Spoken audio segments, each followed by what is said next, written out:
Everyone, कैसे हैं आप सभी। उम्मीद कर रहा हूँ आप सभी बहुत बढ़िया होंगे। साथियों, आज की इस वीडियो में हम बात करेंगे चैप्टर नंबर 10 से लेके 13 तक जो एनसीईआरटी के जो चैप्टर हैं उनके बारे में। इसमें लास्ट की 3 यूनिट कवर होती हैं। आपको पता है इससे पहले जो 2 वीडियो बनाई गई हैं उसमें हमने आपको बताया है कि हमारा जो सिलेबस है और उसमें हमने 3 यूनिट का बारे में डिस्कस कर लिया है, जिसमें हमने रिलेशन एंड फंक्शन के बारे में आपको बता दिया।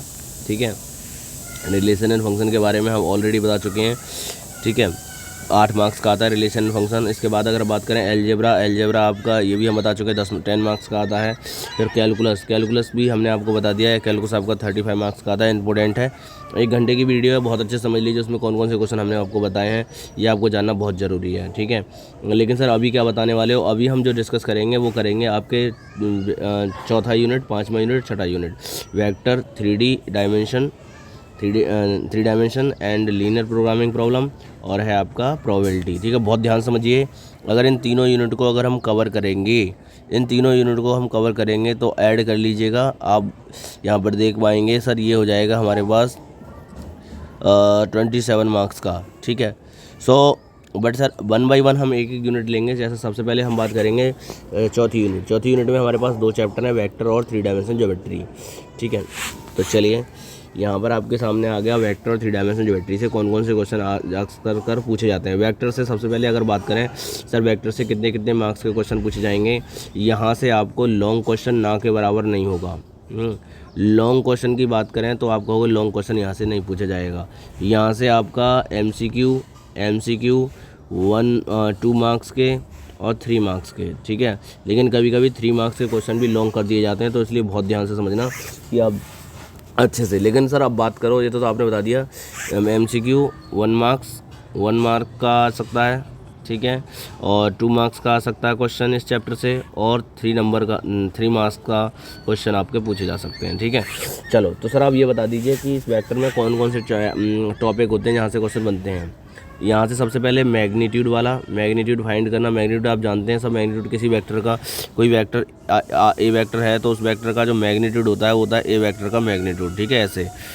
ठीक है, कैसे निकालते हैं। अगर ए वेक्टर हमारे पास है ए वेक्टर है हमारे पास xi plus yj plus z के, तो इसका मैग्नीट्यूड होगा अंडर रूट के अंदर x² plus y² plus z² plus ये होता है। ठीक है, फिर इसके बाद अगर हम बात करें डायरेक्शन कोसाइन और डायरेक्शन रेशियोज आपसे पूछे जाते हैं। ये जो एक्स वाई जेड हैं यही हमारे डायरेक्शन रेशियोज हो जाते हैं। और डायरेक्शन कोसाइन की बात करें तो आप लिख देते हो डायरेक्शन कोसाइन हमारे कितने होते हैं, LMN होते हैं, LMN के अगर फॉर्मूले की बात करें तो आप लिखते हो x अपॉन ए वेक्टर का मैग्नीट्यूड, y अपॉन ए वेक्टर का magnitude, and z upon A vector का मैग्नीट्यूड। ठीक है, सो ये आपको अच्छे से पता होना चाहिए डायरेक्शन कोसाइन के बारे में। ठीक है, फिर उसके बाद में हमसे जनरली 1-2 मार्क्स का आपसे एमसीक्यूज़ में वेक्टर के टाइप से पूछ सक लेता है, लेकिन जो मेन टॉपिक हैं जिससे आप पास हो सकते हो, अच्छे मार्क्स ग्रो कर सकते हो, वो मैं आपको बता रहा हूँ। ठीक है, फिर इसके बाद जो मेन कॉन्सेप्ट रहता है इस चैप्टर का वो होता है डॉट प्रोडक्ट और क्रॉस प्रोडक्ट। क्या? डॉट प्रोडक्ट और क्रॉस प्रोडक्ट। ठीक है, यहाँ से आपका question generally A vector dot B vector and A vector cross B vector, ये कंसेप्ट आपको पता है तो आप आराम से क्वेश्चन कर पाएंगे।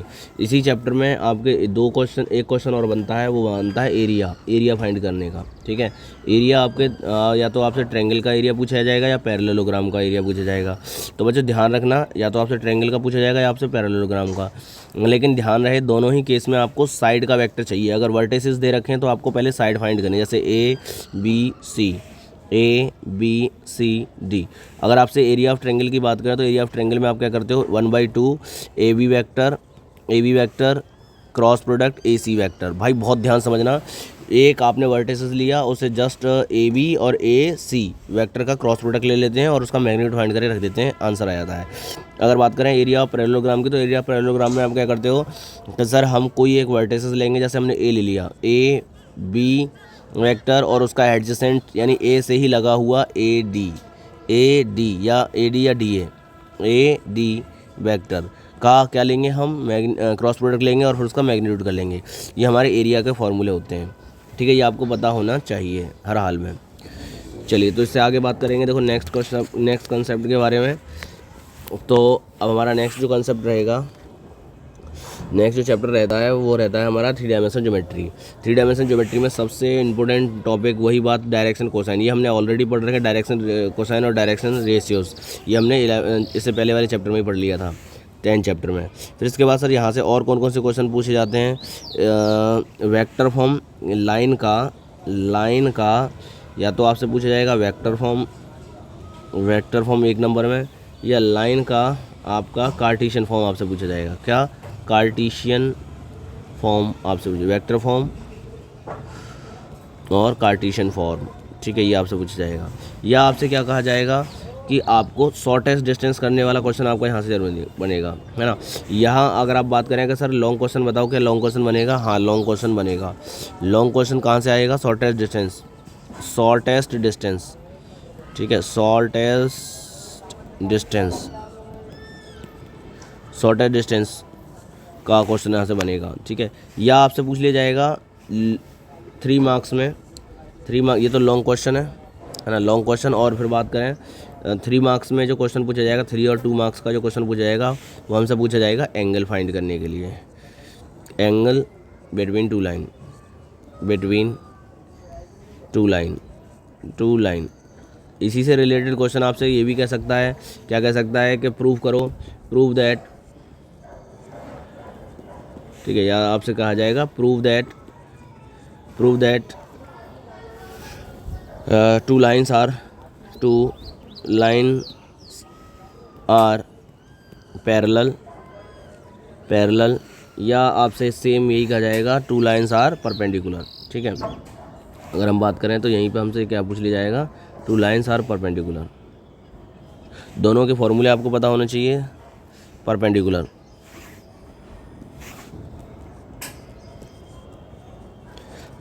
पूछ लिएगा, ठीक है। तो पैरेलल के लिए आपको पता होना चाहिए कि पैरेलल के लिए कंसेप्ट क्या है, परपेंडिकुलर के लिए कंसेप्ट क्या है।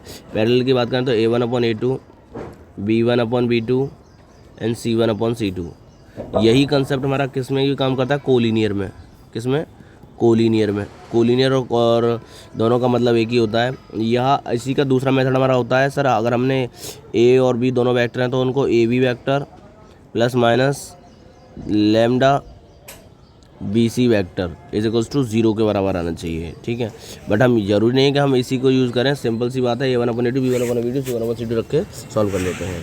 फिर इसके बाद अगर हम बात करें सर 2 लाइन्स अगर परपेंडिकुलर हैं तो उसमें क्या होगा? A1/A2 plus B1/B2 plus C1/C2 is equals to 0 के बराबर, ठीक है। ये हमारा क्या होता है? परपेंडिकुलर का कंसेप्ट होता है। यहाँ से इस चैप्टर से ये जो क्वेश्चन आपके बन सकते हैं।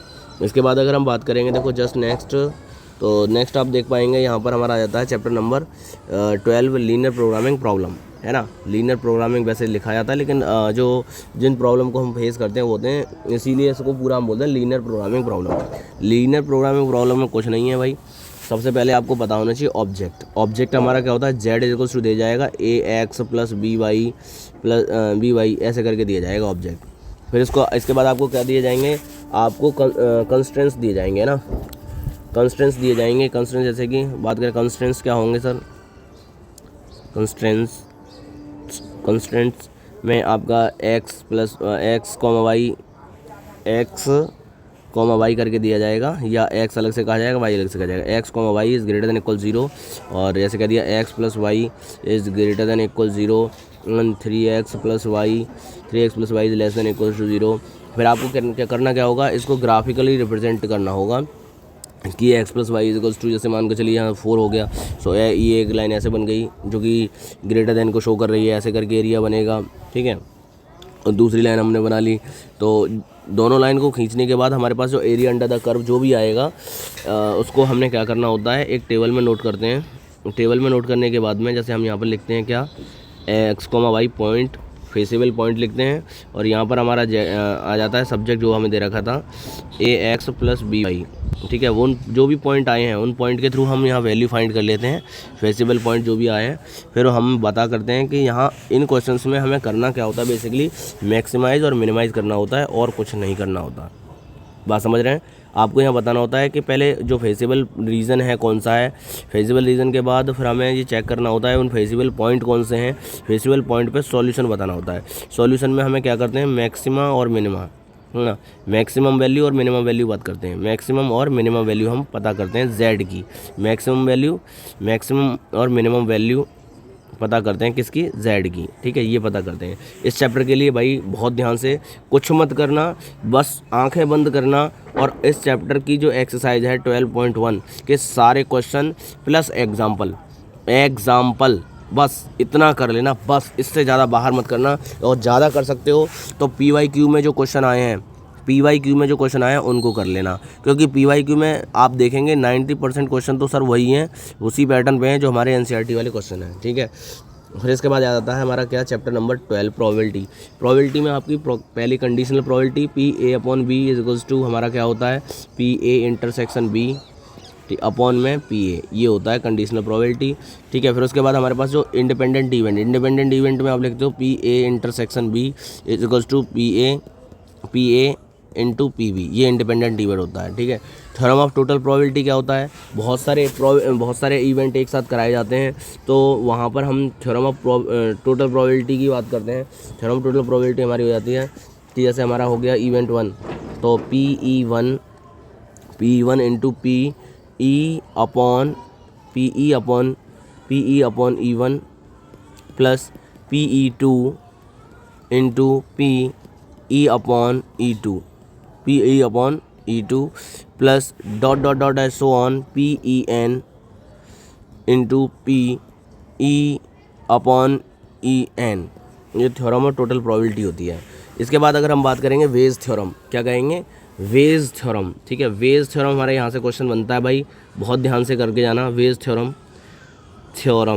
वेज थ्योरम में हमसे क्या कहा जाता है, रिवर्स हमसे, जैसे मैं डायरेक्ट आपको टी डायग्राम के थ्रू बता दूं कि जैसे हमारे पास एक इवेंट E1 है और दूसरा इवेंट E2 है, ठीक है, और तीसरा इवेंट भी मान लिया हमने मान लिया ये E3 है। तो सबसे पहले हमें ये पता करना होगा इन तीनों में से किसी एक इवेंट के होने की प्रोबेबिलिटी, ठीक है।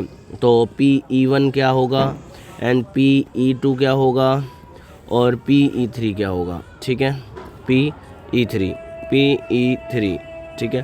फिर इसके बाद अगर हम बात करेंगे, देखो PE3 के बाद बात करेंगे हम यहाँ पर, जैसे मान लीजिए आपसे कहा जाए कोई एक स्पेशल इवेंट कराया जाए, रिवर्स इवेंट कराया जाए कि हमारे पास 3 थैले हैं, बहुत ध्यान समझो, 3 थैले हैं, 3 थैलों में से पहले एक थैला चुनने की प्रोबेबिलिटी हमारी क्या हो जाएगी 1/3, एक थैले को सिलेक्ट करने की 1/3, तीनों में से ना। अब आपसे कहा जाए उस थैले में गेंद पड़े हैं अलग अलग कलर की, और उसमें मान लीजिए रेड भी है, ब्लैक भी है, रेड भी है, ब्लैक भी है, वाइट भी है और ब्लैक भी है, ठीक है। तो ये 3 तरह की बॉल पड़ी हुई हैं, है ना। तो अब आपसे कह दिया कि ब्लैक बॉल होने की प्रोबेबिलिटी क्या है, और यहाँ पर आपसे ये कहा जाएगा कि अगर हम बात करें एक बॉल पड़ी है या 2 बॉल पड़ी हैं, ये क्वेश्चन पे डिपेंड करेगा।